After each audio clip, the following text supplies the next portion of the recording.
जमलेल्या माझ्या तमाम मराठी बांधवांनो, भगिनींनो आणि मातांनो,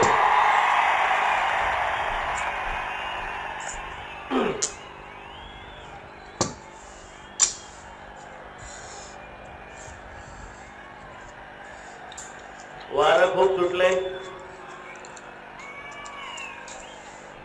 आणि जे सुटलंय ते आपलंच आहे.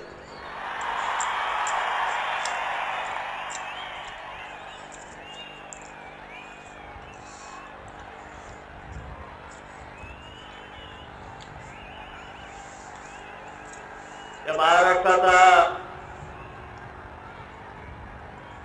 संघटना बांधणीचा दौरा सुरू केला. पश्चिम महाराष्ट्र झालं, कोकण झालं आणि आता हा मराठवाडा.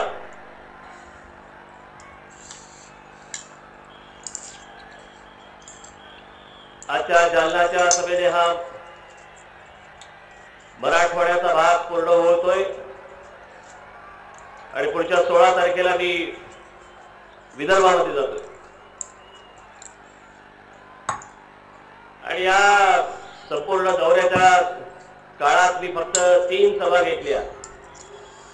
एक कोल्हापूरला घेतली, एक रत्नागिरीला घेतली आणि आज ही जालन्यामध्ये.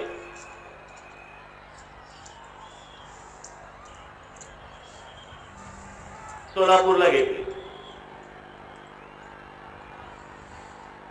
माझ्या नुसत्या 3 सभाने काय मिरच्या झोमल्या बघायला.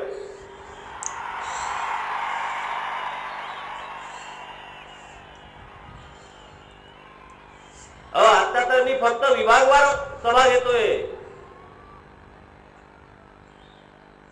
डिसेंबर जानेवारी पासून मी ज्यावेळेला तालुका लेवलवरती सभा घ्यायला लागेल त्यावेळेला काय कराल?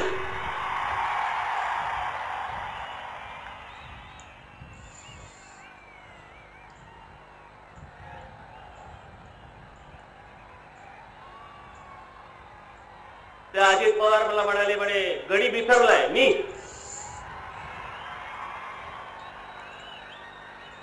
आता येताना मला एक मेसेज आला मोबाईल वरती, या टेलिव्हिजन चॅनल मधल्या लोकांचे. आज ही सभा आता दाखवणार टेलिव्हिजन वरती. महाराष्ट्रातल्या अनेक ठिकाणची केबल या काँग्रेस राष्ट्रवादीवाल्यांनी बंद करून टाकलीत, कारण लोकांपर्यंत जाऊ नये म्हणून.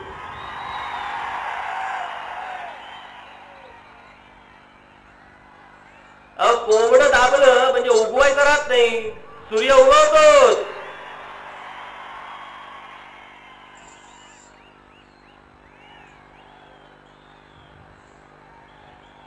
जाणाऱ्या ताफ्यावरती दगडफेक करा, केबल टीव्ही बंद करा. बिथरलाय कोण? मी का ते?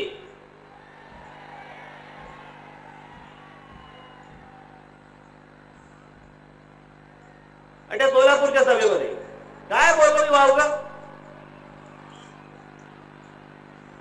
म्हणजे असभ्य भाषा वापरली. तुमच्यासाठी हीच भाषा आहे. हे गृह खाता हातामध्ये आहे ना, या गृह खात्यामधल्या प्रत्येक पोलिसांना विचारा, महाराष्ट्रातली जनता माझ्यापेक्षा भयानक शिव्या घालते तुम्हाला.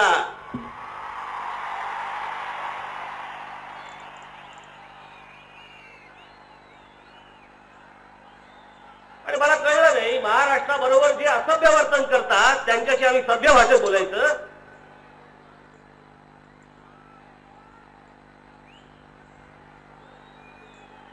पण एक सांगून ठेवतो आपल्या सर्वांच्या साक्षीनं, खास करून या राष्ट्रवादीवाल्यांना,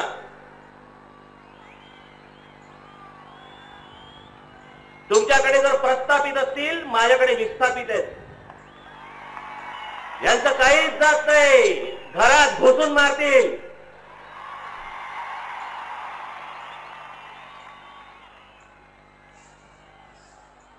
याला सत्ता पैसा याचा माज झालाय. माज तुम्हाला उतरवायला लागेल.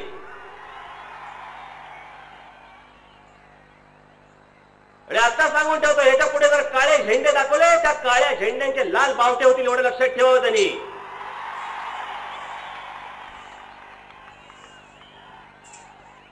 नको त्या गोष्टींच्या वाट्याला येऊ नका. जे बोलतोय हे सत्य आहे. जी भावना बोलतोय ती महाराष्ट्राची भावना आहे.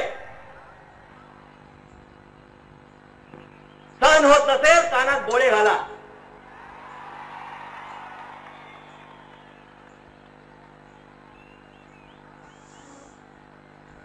म्हणजे जशाच तसं उत्तर देऊ.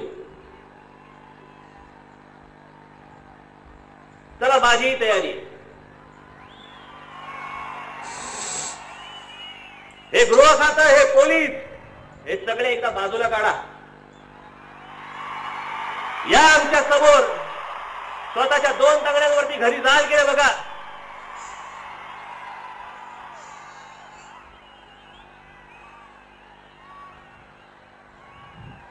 कोणाशी टर्रेगिरी करताय. याला असं वाटलं यांच्या अंगावरती कोणी जायचंच नाही. बापाचा माल महाराष्ट्र म्हणजे.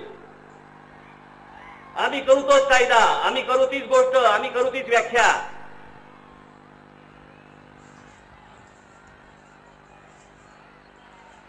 ते कोणतरी ते त्यांचं कोणते अध्यक्ष आहे त्या राष्ट्रवादीचं पिचड असं आडनाव असतं का.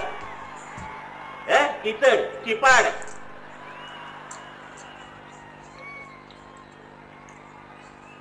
भरपूर लिहिले ती निशी घेऊन नितके डोळे करत ते महिन्याचं पोत फिरत असतं आपल्या इकडे तिकडे इकडे तिकडे. हे आम्हाला आव्हान देणार पिचड. त्याला असं आडनाव वाजता हिमालयात निघून गेलो असतो मी.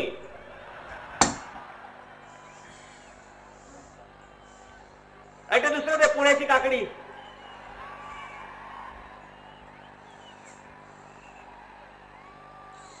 कोणतरी पुण्यामध्ये राष्ट्रवादीचे काकडे म्हणजे राज ठाकरेंनी म्हणे पुण्यामध्ये येऊन दाखवावं. 4 दिवस अगोदर आम्हाला नोटीस द्यावी. तू काय बुकिंग घेतोस काय साल्या.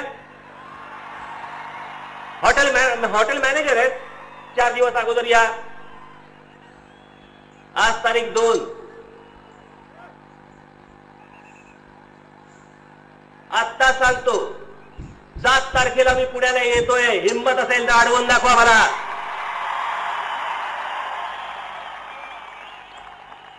7 तारखेला येणार नाही. तुमच्या काकड्या छिनून मी तिथे प्लेट वरती घरी पाठवल्या ना. हे ठरवणार कोणी कुठच्या भागात जायचं आणि कोणी कुठच्या भागात नाही जायचं. राष्ट्रवादीच्या नेत्यांना पण सांगतोय महाराष्ट्रात रस्त्यावरती तुम्ही पण फिरता. दगड आमच्याकडनं पण येऊ शकतात.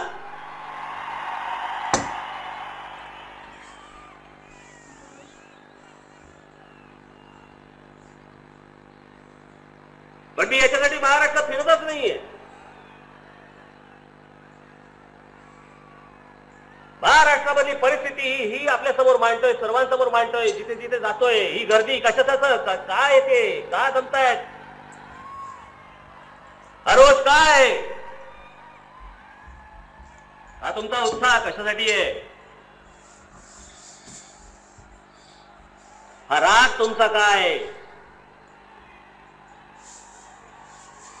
हा राग जो तुमचा बाहेर येतोय, ही जी गोष्ट येते याच्यावरनं सत्ताधाऱ्यांना कळायला पाहिजे. आणि त्यांनाही आत्ताच सांगतोय अजित पवार 1.5 वर्ष उरले सत्तेचं. 2014 नंतर काय करा. ज्या वेळेला ती आमच्या हातामध्ये सत्ता असेल राबू का तुमच्यासारखी.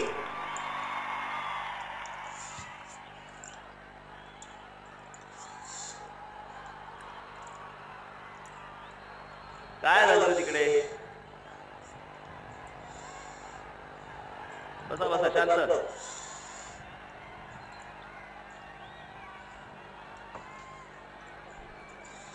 सर्व शांत बसा तिकडे. आता माझा आवाज येईल ऐकू तुम्हाला.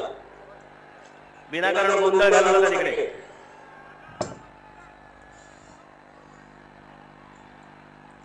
हे सगळं सुरू झाल्यावरती आपले काही वर्तमानपत्रांमध्ये काही चॅनलमध्ये हे बरोबर आहे का मराठी 2 नेते भांडतायत. मग महाराष्ट्रात कोणी भांडायचं. कानड्यांनी आणि आसाम्यांनी.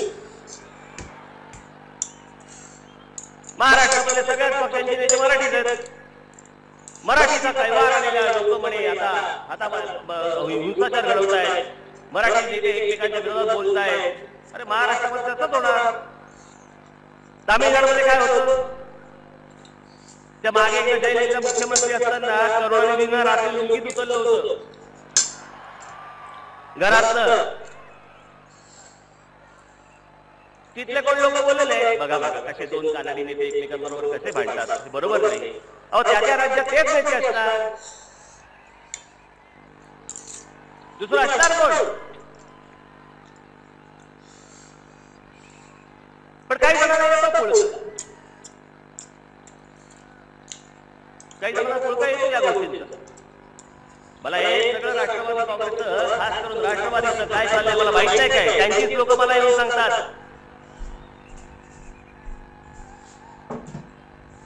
आताच काही जणांनी मला सांगितलं बरे आता अजित पवारांच्या घरी एक बैठक झाली या सोलापूरच्या सभेनंतर. राष्ट्रवादीचे नेते, आमदार, सगळे जे नेते आहेत, मंत्री हे तिकडे हजर होते आणि बरे तिकडे असं ठरलं की या राज ठाकरेचा आणि महाराष्ट्र नवनिर्माण सेनेचा बंदोबस्त करा. अरे कराच रे.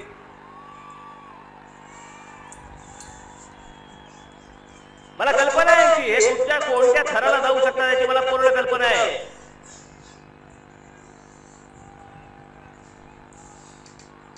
काही जणांवरती जबाबदारी टाकली आहे. खोटे आरोप करा, भलते सलते आरोप करा, ज्याच्यातलं नाव बदनाम होईल अशा प्रकारचं षडयंत्र रचलं जातंय. त्यांच्याच लोक सांगतायत. नाही तर इन्कम टॅक्सचा रेट टाका.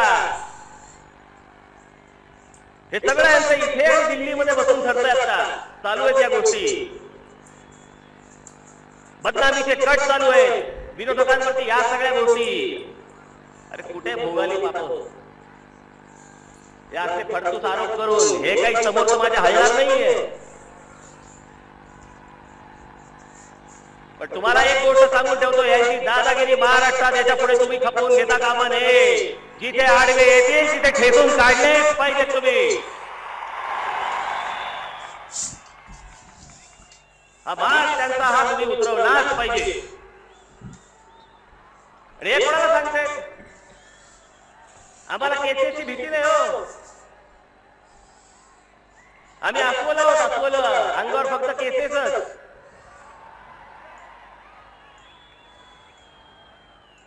भीती आता तुम्ही बाळगा.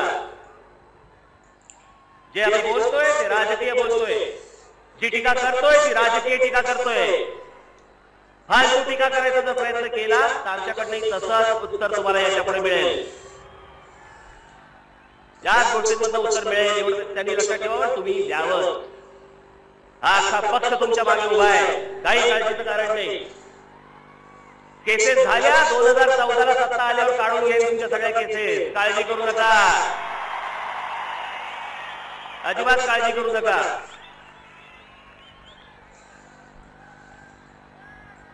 आता बघा ना, मी बोललो ना इन्कम टॅक्सचा रेट टाकणे, वेट टाकणे वगैरे हे जे सगळे प्रकार घडतात. नितीन गडकरी आता अध्यक्ष होते भारतीय जनता पक्षाचे. इन्कम टॅक्सचा रेट सुरू झाले.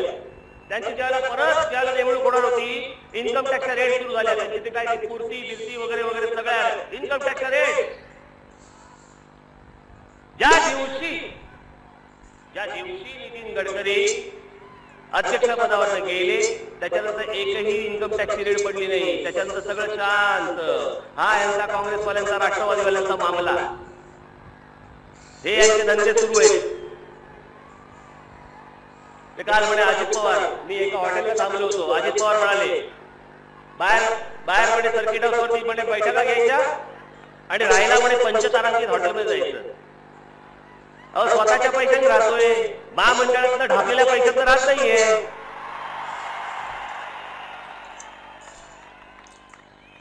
आणि तुमचे जे इतर पंचतारांकित उद्योग चालू आहे सांगू का?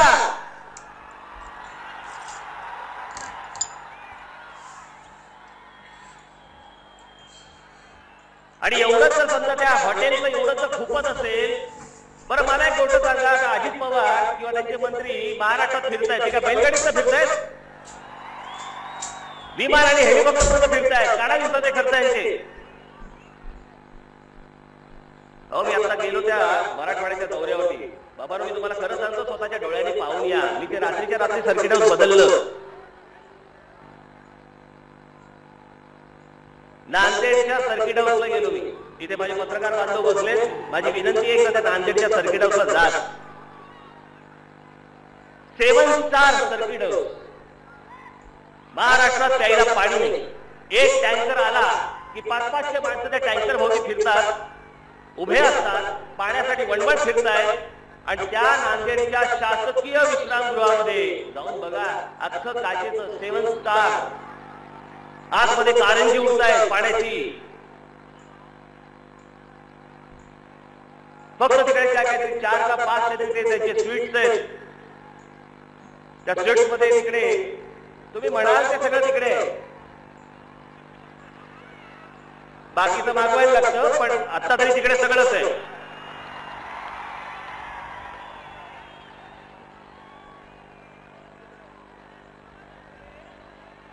आंघोळीचा शावर केवढा माहितीये का? एवढा. मला वाटलं छत्री घेऊन आंघोळ करायची याच्या खाली. हे असली सर्किट हाऊस त्यांची 7 स्टार आणि 5 स्टार. आणि हे मला सांगताय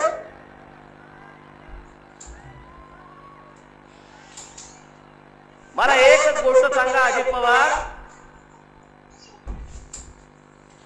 एवढा जर दुष्काळ फुकतोय, एवढी जर लाज वाटते, एप्रिल मध्ये होणाऱ्या IPLच्या मॅचेस महाराष्ट्रामध्ये बंद करणार आहात का?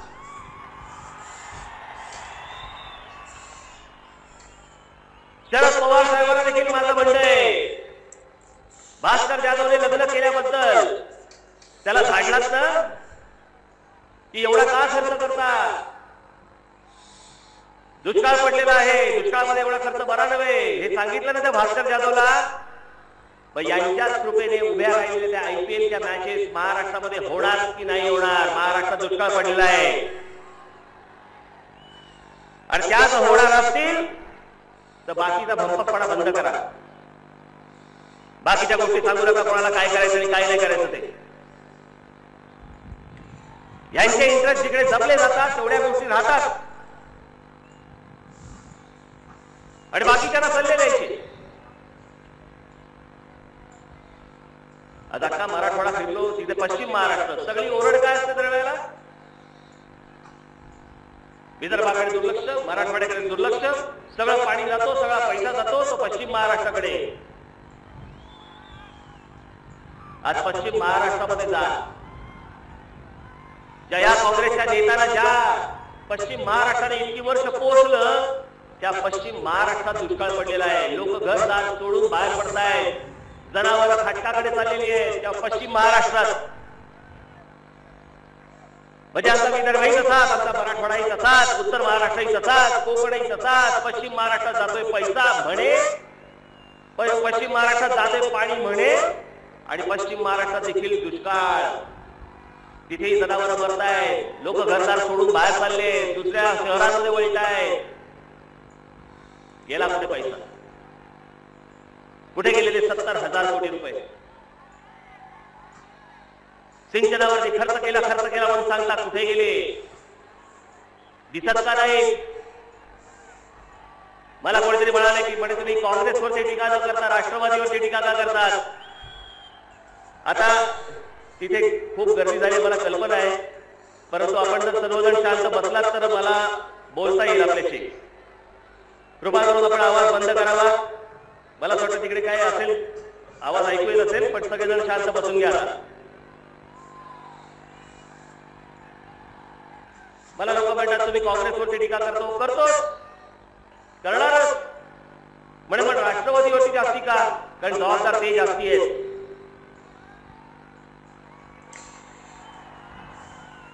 आता कसे जबाबदार जास्ती आहेत हे मी तुम्हाला सांगतो. एखादा राज्य किंवा एखादा देश हा प्रगतीपथावरती जातो कसा? त्या राज्याची किंवा त्या देशाची प्रगती होते कशी? तर 4 प्रमुख खात्यांमुळे होते. 4 प्रमुख खात्यांमुळे: रस्ते, पाणी, वीज आणि कायदा आणि सुव्यवस्था, गृह खातं. ही 4ही खाती राष्ट्रवादीकडे. कधीपासून खाती हातामध्ये आहेत? 1999 सालापासून 14 वर्ष झाली. 14 वर्ष ही चारही खाती यांच्या हातात आहेत राष्ट्रवादीवाल्यांच्या. अजित पवार त्यांची म्हणतात की बडे त्या राज ठाकरेंनी नाशिकमध्ये त्यांनी विकास करून दाखवावा. पण नाशिकमध्ये काय केलं ते बघू आपण. नाशिककर बंधू भगिनींनी मातांनी माझ्या हातामध्ये ती सत्ता दिली. तिथले महापौर बसलाय तो येऊन आता 11-12 महिने झालेले आहे. मला 5 वर्षासाठी दिली आहे. जे प्रश्न विचारायचे आहेत ते 5 वर्षांनी मला विचारा.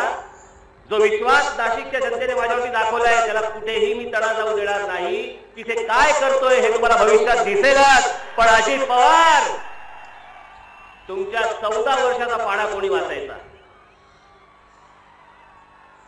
तुम्ही 14 वर्ष या महाराष्ट्रावरती जो बलात्कार केला त्या बलात्काराची उत्तर कोणी द्यायची?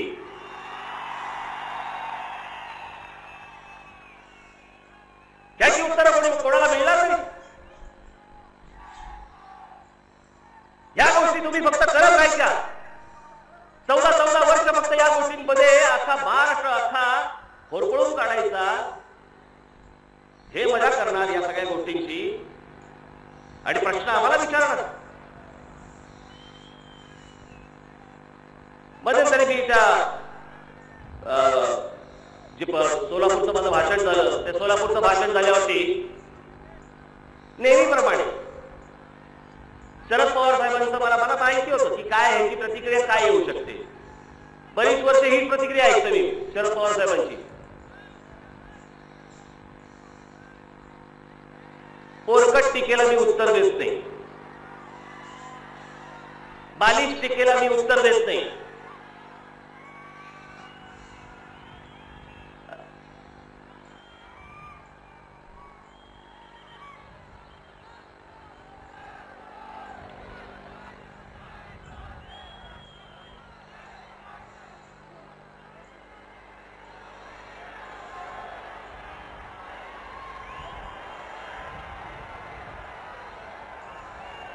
तुम्ही सगळे माझी पोलिसांनाही विनंती आहे आपण जर सगळेजण शांत बसलात तर पोलिसांनाही काठ्या उभारायची वेळ येणार नाही तुमच्यावरती. आणि विनाकारण तिकडे हुल्लडबाजी करत बसू नका.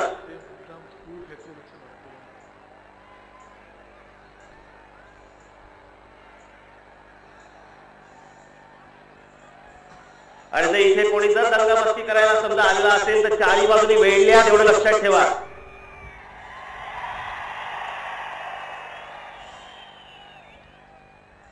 मी इतका बेसावत कधी कुठच्या जागेवरती जात नसतो एवढं लक्षात ठेवा तुम्ही. अजिबात आवाज नको तुम्हाला तिकडनं.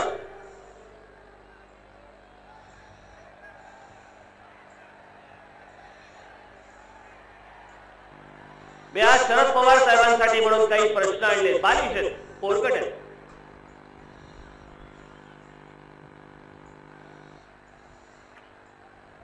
आणि अगदी कमी प्रश्न आणले कारण मला अजून 2-3 सभा अजून बाकी आहेत त्याच्यामुळे तिकडेही प्रश्न विचारणार आहे. पण काही बालिश पोरकट प्रश्न मी आणले. मला असं वाटतं शरद पवार साहेबांनी याची जर उत्तरं महाराष्ट्राला दिली तर आम्हाला बरं वाटेल. कारण आमच्या काय होतं बालबुद्धीला कळत नाही ना. आम्हाला समजतच नाही काय होतं. परिपक्व नेते एवढे सगळे महाराष्ट्रामध्ये दिल्लीमध्ये गेलेले असताना थोडंसं अज्ञान राहतं आमच्याकडे. त्याच्यामुळे हे अज्ञानाचे काही प्रश्न आहेत तेवढे मी फक्त आणले. याची उत्तरं त्यांनी द्यावी एवढीच फक्त आमची विनंती आहे.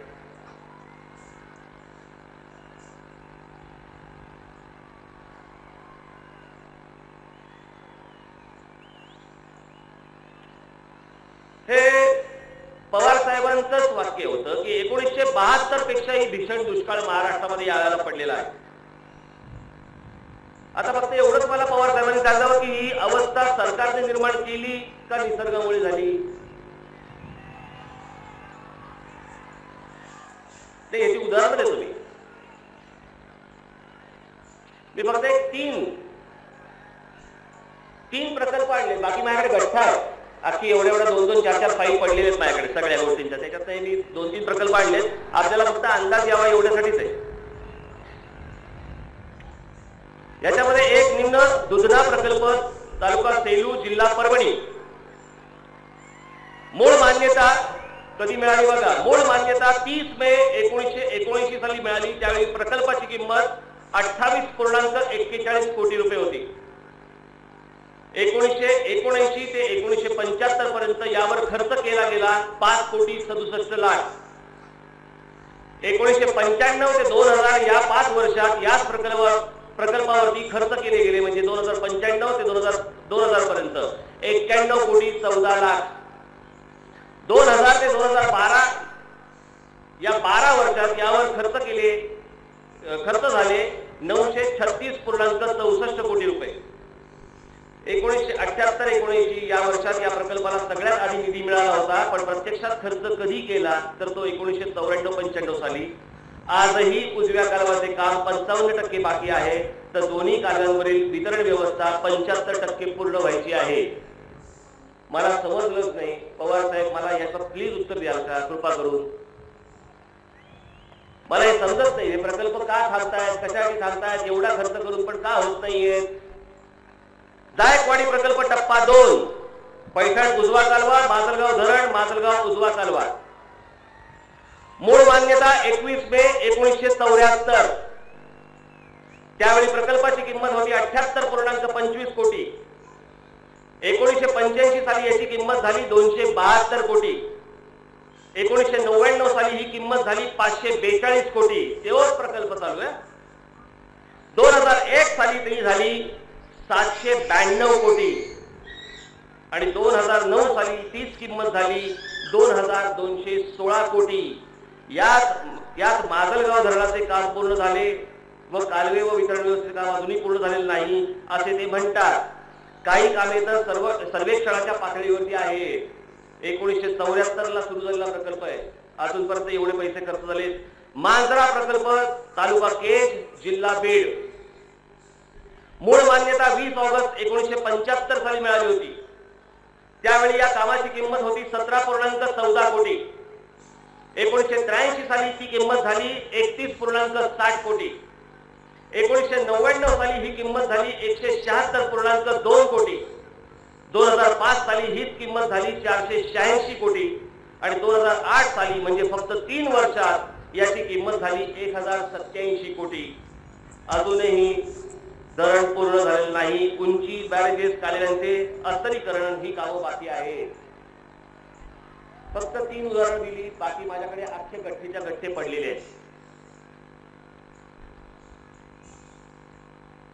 दरवर्षी इरिगेशन विभागात, सिंचन विभागात, तुमचा इरिगेशन विभागासाठी सुमारे 7,000 कोटी रुपये दिले जातात आणि आजपर्यंत 60 ते 65,000 70,000 कोटी रुपये खर्च झालेले आहेत. हा पैसा कुठे गेला मी एवढेच विचारणार नाही, पण एवढे पैसे खर्च होऊ नये. जालना बीड मधल्या आमच्या आया बहिणींना पाण्यासाठी जर राहते घर सोडून जावे लागत असेल तर ही जबाबदारी पवार साहेब कोणाची, माझ्या बालबुद्धीला कळत नाहीये ही जबाबदारी कोणाची.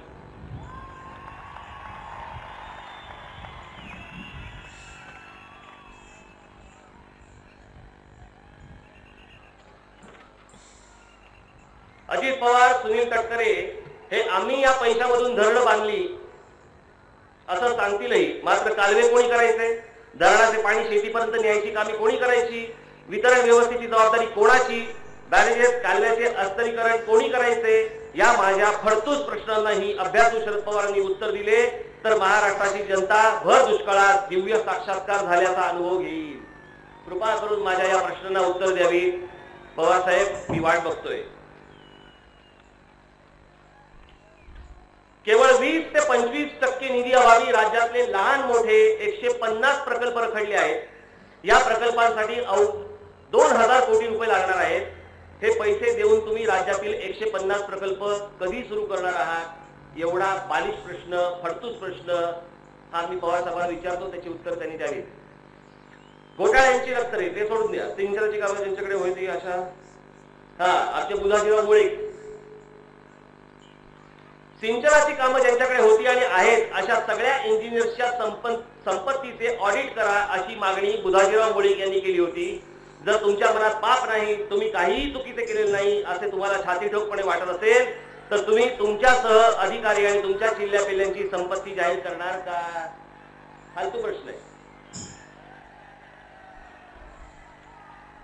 राज्यात 50% जास्त पैसा खर्च झालेले 336 प्रकल्प आहेत. ते पूर्ण करण्यासाठी फक्त 12,000 कोटी रुपये लागणार आहेत. 2 वर्षाच्या आत हे सहज शक्य होईल काय? मात्र हे तुम्ही का करत नाही? माहिती का करत नाही? 336 प्रकल्प तर ते जर पूर्ण झाले ना तर यांचे पैसे बंद होतात कंत्राटदारांकडे. आणि ते कंत्राटदारांकडे पैसे बंद झाले कारण ह्याला सोन्याची अंडी पाहिजेत,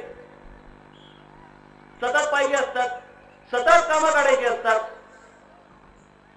मी मगाशी जे म्हटलं की 4ही खाती या राष्ट्रवादी काँग्रेसकडे आहेत. रस्त्यांवरती टोल चालू आहेत.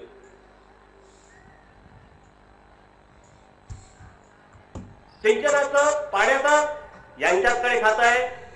पाण्यावाचून महाराष्ट्र तडफडतोय. आमच्या आया बहिणी आजही हंडे येताना रस्त्यामध्ये दिसतात. हंडे घेऊन जाताना स्थलांतर करतायत. आपल्या गाई आपले बैल रस्त्यावरती सोडून देत आहेत. मी त्या दिवशी म्हटलं ना माझ्या सोलापूरच्या सभेमध्ये, हो माझ्याकडे खरंच सांगतो माझ्याकडे 6 कुत्रे.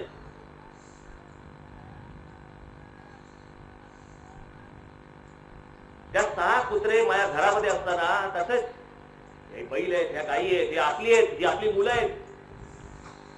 याला मी अन्न देऊ शकत नाही, ह्याला मी चारा देऊ शकत नाही, मी याला पाणी देऊ शकत नाही. म्हणून या सर्व जनावरांना आम्हाला सोडून द्यावं लागतं. आम्हाला घरदार सोडून निघून जावं लागतं. ती जनावरं कुठे हिंडतायत माहिती नाही. चारा अभावी मरतायत. अनेक जनावरं ही खाटीक घेऊन जातायत आणि आपल्या चिल्ल्या पिल्ल्यांना ज्यांना आपण लहानपणापासून वाढवलं, अनेकदा येताना मी बघतो महाराष्ट्रामध्ये आपला बैल, आपली म्हैस, आपली गाय शेतकरी स्वतः हाताने धुत असतात, त्याला आंघोळ घालत असतात. लहानपणापासून ते बछडं वाढवलेलं असतं, मोठं केलेलं असतं. त्या आमच्या वासराची गाय होते, सगळे होतात, एवढे मोठे होतात, आमच्या डोळ्यात एकच ते सगळं वाढतं. आणि आम्हाला एक दिवस या नादान सरकारमुळे आम्ही फक्त चारा देऊ शकत नाही, आम्ही त्याला पाणी देऊ शकत नाही, कारण आम्हालाच प्यायला पाणी नाही. आम्ही त्याला तरी कुठून पाणी देणार? म्हणून आम्हाला सोडून द्यावं लागतं. आणि तिकडे काटेक आमचे खाटीक सगळे कथा कथा कथा कथा आमच्या पोरांना कापतायत. ही अवस्था महाराष्ट्रावरती आणली. अरे कुठे फेडाल, कुठे पाप ही अजित पवार? कुठे घेऊन जाणार पैसा? कसली भूक लागली आहे? हा पैसा वापरायचा आहे तुमच्यावरती दादागिरी करण्यासाठी. ऐकलं नाही? पैसे फेकून बघा. तरी नाही मानलं, दादागिरी करा. नाही मानलं, पोलिसाला पाठवा, घरच्यांना धमक्या द्या. हे सगळे उसाचे कारखाने काढून ठेवलेत. हे कसले कारखाने? हे यांचे राजकीय अड्डे आहेत. या राजकीय अड्ड्यांना तुम्हाला दावणीला बांधले सगळ्यांना. विरोध केला, ऊस नाही घेणार तुमचा, मरा. मतदान आम्हालाच केलं पाहिजे तर तुमचा ऊस घेऊ. ही राज्यभरातली यांची दादागिरी, हीच तुम्हाला मोडून काढावी लागेल. हीच तुम्हाला मोडून काढावी लागेल. मला काही व्यक्तींविषयी पवार साहेबांना काही बालिश आणि फालतू प्रश्न विचारायचे.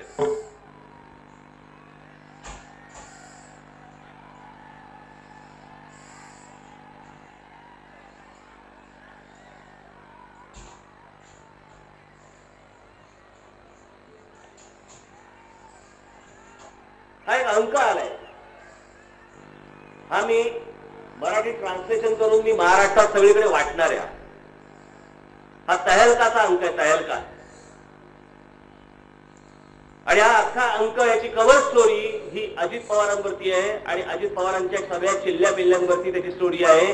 70,000 कोटीचा घोटाळा याच्यावरती अख्खा अंक त्यांनी काढलाय. याच्यामध्ये काही माणसं दिली आहेत.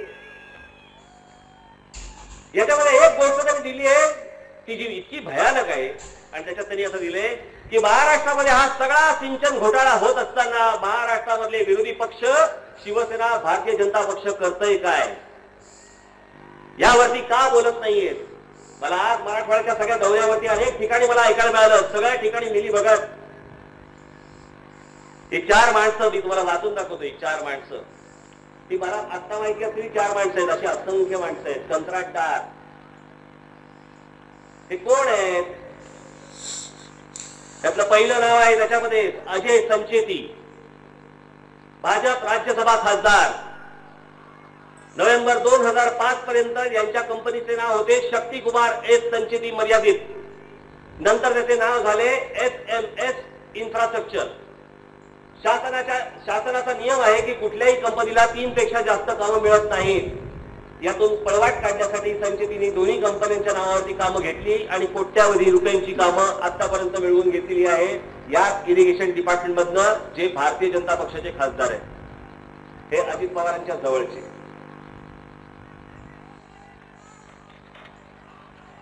सतीश चव्हाण राष्ट्रवादी विधान परिषदेवरती आमदार. 10 वर्षापूर्वी हा माणूस एक छोटा ठेकेदार होता. अजित पवार मंत्री झाले आणि यांचे भाग्य फळफळले. फक्त 2009 मध्ये विदर्भात याला 476 कोटींची कामं मिळाली.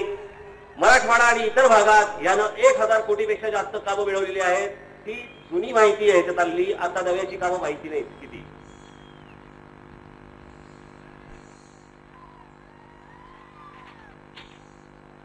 संदीप बजोरिया राष्ट्रवादी विधान परिषदेवरती आमदार. अजित पवारांच्या जवळचा माणूस म्हणून ओळखला जातो. याचे वडील एक छोटे कंत्राटदार होते.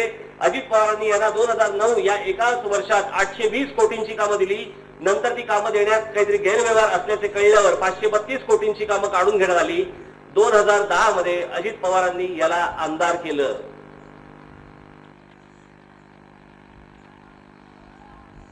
नितेश भंगाडिया काय आडनाव आहे. भाजपा विधान परिषदेवर आमदार. 10 वर्षापूर्वी याच्या कंपनीची वार्षिक उलाढाल होती 10 वर्षापूर्वी याच्या कंपनीची वार्षिक उलाढाल होती फक्त 20 लाख रुपये. हा तिसऱ्या श्रेणीतला ठेकेदार. गेल्या 4 वर्षात सुमारे 500 कोटींची कामं मिळाली. लोकशाही वार्तालापाचा दैनिक हा चालवतो आणि आपले व्यावसायिक संबंध जपतो, वाढवतो. भाजपने याला जून 2012 मध्ये आमदार केला. अशी अनेक नावं याच्यामध्ये या तहलकामध्ये. ती कोण माणसं आहे? ती एका रात्रीत कशी काय मोठी झाली? यांनाच सगळी कंत्राटं मिळाली. आणि एवढं सगळे पैसे महाराष्ट्राला पाण्यापासून तुम्ही दूर ठेवताय. माझ्या महाराष्ट्रातल्या गोरगरीब जनतेला तुम्ही घर सोडायला लावताय. मला आज एका चॅनलच्या संपादकांचा मला मगाशी फोन आला. त्यांनी सांगितलेली गोष्ट तर खरी असेल तर इतकी भीषण आणि भयानक परिस्थिती आज महाराष्ट्रात मार्चच्या सुरुवातीला आहे. एप्रिल मध्ये काय असेल, मे मध्ये काय असेल, जून मध्ये पाऊस नाही पडला तर काय असेल. त्यांनी मला सांगितलं की जवळपास किती 1000 किलो 1000 किलो का 5000 किलो जे छोटे भूधारक शेतकरी आहेत ना नाशिक जिल्ह्यामधले, या नाशिक जिल्ह्यामधल्या अल्पभूधारक शेतकऱ्यांची त्यांनी स्वतः अनेक बँकांमध्ये जवळपास 1000 का 2000 का 5000 किलो स्वतःचं अंगावरचं सोनं महिलांनी गहाण ठेवलंय आणि घर सोडून शहरांकडे चालले. सोनं गहाण ठेवायला, गुरढोरं मारायला लावताय, पाणी मिळत नाही, बेरोजगार वाढतायत. ही सगळी परिस्थिती या काँग्रेस राष्ट्रवादीमुळे या महाराष्ट्रामध्ये जन्माला आली. का नाही होत? आम्हाला सांगताय ना कशाच तसं उत्तर द्यायचं असेल ना अजित पवार, कशाच तसं उत्तर गुजरातला द्या.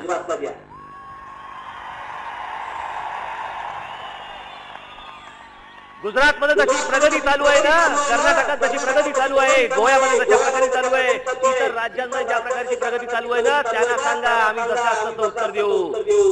मी येऊन वेशीवरती हार घालून सत्कार करेन तुमचा.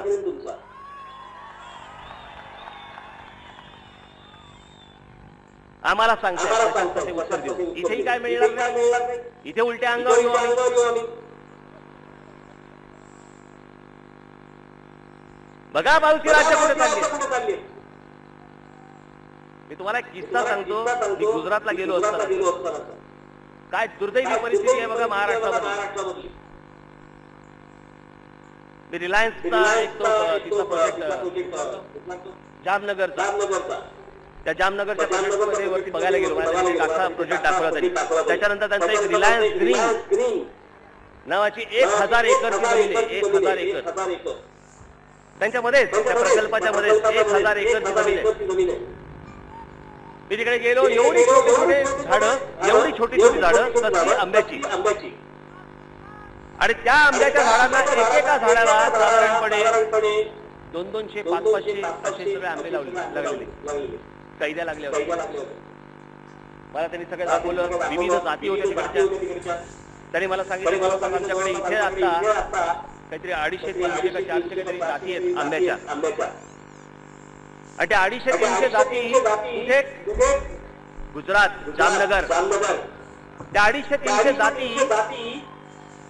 त्यांनी सांगितलं आपल्या 80% जाती या आंब्याच्या या आम्ही महाराष्ट्रात आणल्या. याच्या पुढची गोष्ट जी होती ना ती अत्यंत धक्कादायक. त्या 1000 एकर जो भाग आहे त्या भागात ही आंब्याची झाडं आणि इतर सगळे फळफळावळाची झाडं जी लावतात, जो माणूस बघतो ना तो मराठी माणूस.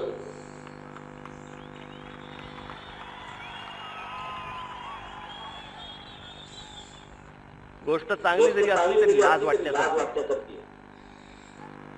आमच्या कोकण कृषी विद्यापीठामधला एक माणूस, इथे त्याला कोणीही विचारलं नाही, रिलायन्सने त्याला उचलला की याच्यामध्ये काही स्पार्क दिसतोय, त्याला गुजरातमध्ये नेला आणि त्याच्या हाताखाली आज 1000 एकर जमीन आहे. रिलायन्स फ्रेश म्हणून जी दुकानं जातात, तिकडे जी फळं जातात ती सगळी तिकडनं जातात आणि त्या कच्छमधनं जातात. पण आमच्या लोकांना आमची किंमत नाही. आम्ही लोक फक्त सरकार म्हणून प्रकल्प जाहीर करायचे आणि आपण पण सगळे निवडणुकीच्या तोंडावरती येणार. या प्रकल्पाला इतके कोटी रुपये दिले, सँक्शन केले, आमदार येऊन कोणतरी सांगणार. वर्ष मी या महाराष्ट्रामध्ये फिरतोय.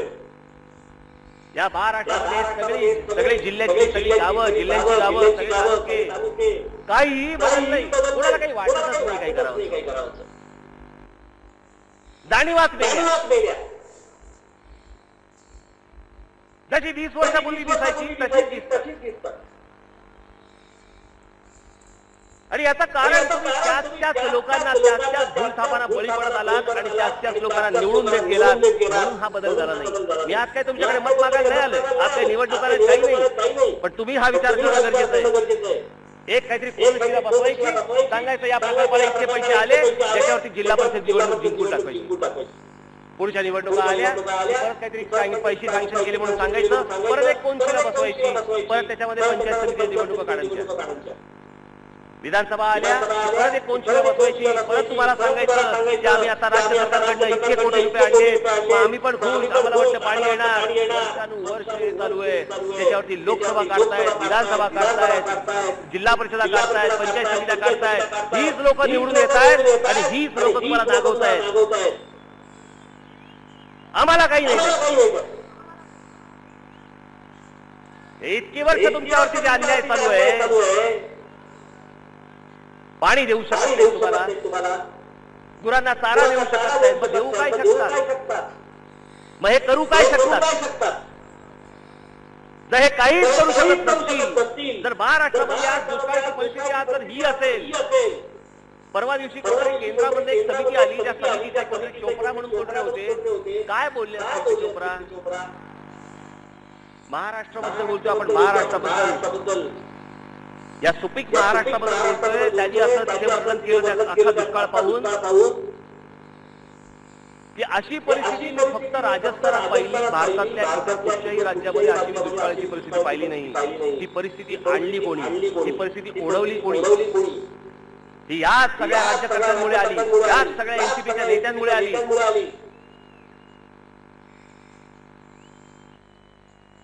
तुमच्यावरती टोल बसवले जात आहेत, त्याच्यात पैसे खात आहेत. तुम्हाला खोटे सांगतायत आम्ही हे धरण बांधतोय, आम्ही हे कालवे बांधतोय, त्याच्यात पैसे खाल्ले जात आहेत.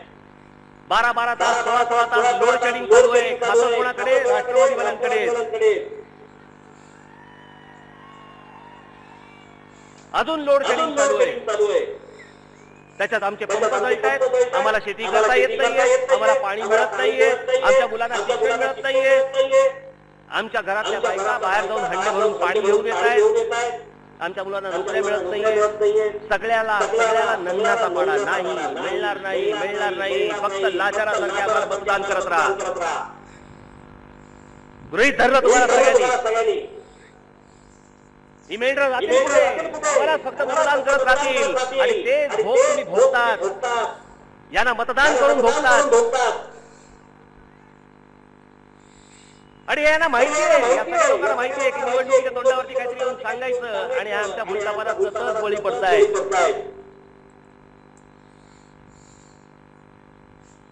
या मुंबईला एकदा मध्यंतरी जेव्हा मोर्चा काढला त्याच्या अगोदर काहीतरी मुस्लिम संघटनांनी एक मोर्चा काढला होता. आमच्या पोलीस शिपायांवरती, आमच्या बहिणींवरती, पोलीस बहिणींवरती, भगिनींवरती तिथे हात टाकले गेले. त्या लोकांकडनं आमच्या पोलीस भगिनींना त्या गर्दीमध्ये आतमध्ये खेचून त्यांना ज्या पद्धतीने मारलेत, आमच्या पोलीस कॉन्स्टेबल्सना ज्या पद्धतीने मारले, महाराष्ट्रातल्या सगळेजण पाहतायत, टेलिव्हिजनवरती दाखवतायत. अजित पवार त्यावेळेला का नाही बोलला, तशाच उत्तर देऊ. तेव्हा काय शक्ती आतमध्ये गेल्या होत्या तुमच्या?